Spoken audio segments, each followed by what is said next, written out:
So you got figs, persimmons, chestnut seedlings, all that here in the back, blueberries,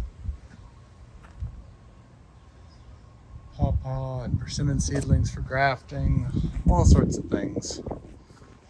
Got my amorphalis coming up. Crazy looking things. But what I wanted to show you today was this.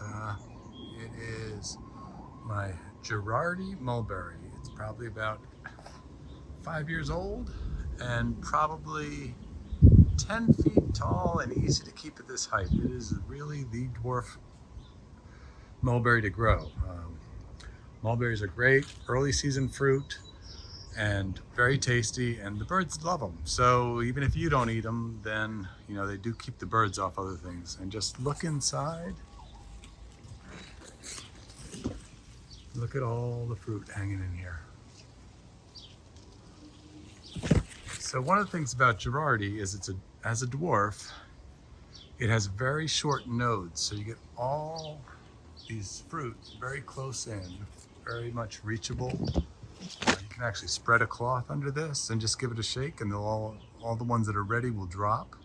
So it's a super fast way to get them. As you can see, I'm in shade right now.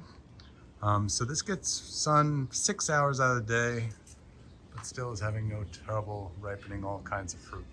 Right next to it, elderberry is getting out of control. They were supposed to be pruned earlier this year and they didn't do it, but next year, bring it right back to the ground. But anyway, so Gerardi is probably a Morus alba, Morus rubra hybrid.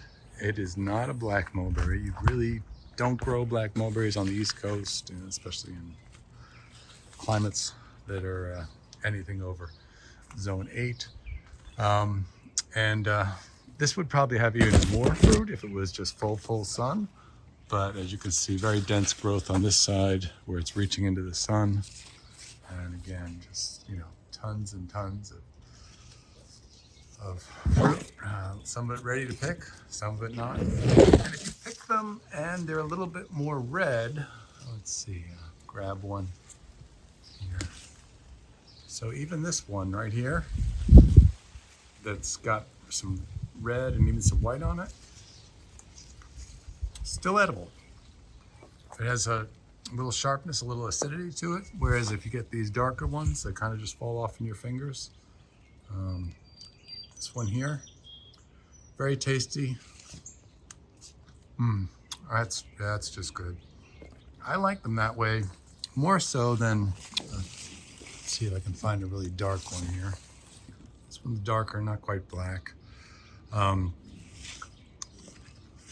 That one's gonna be sweeter and still good, but when they're really, really all the way super dead ripe, I actually find them a little less interesting because it is just sweet, sweet, sweet.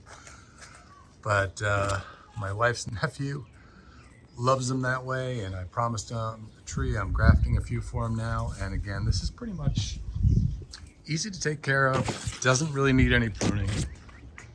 Like I say, this is right now hitting about 10 feet.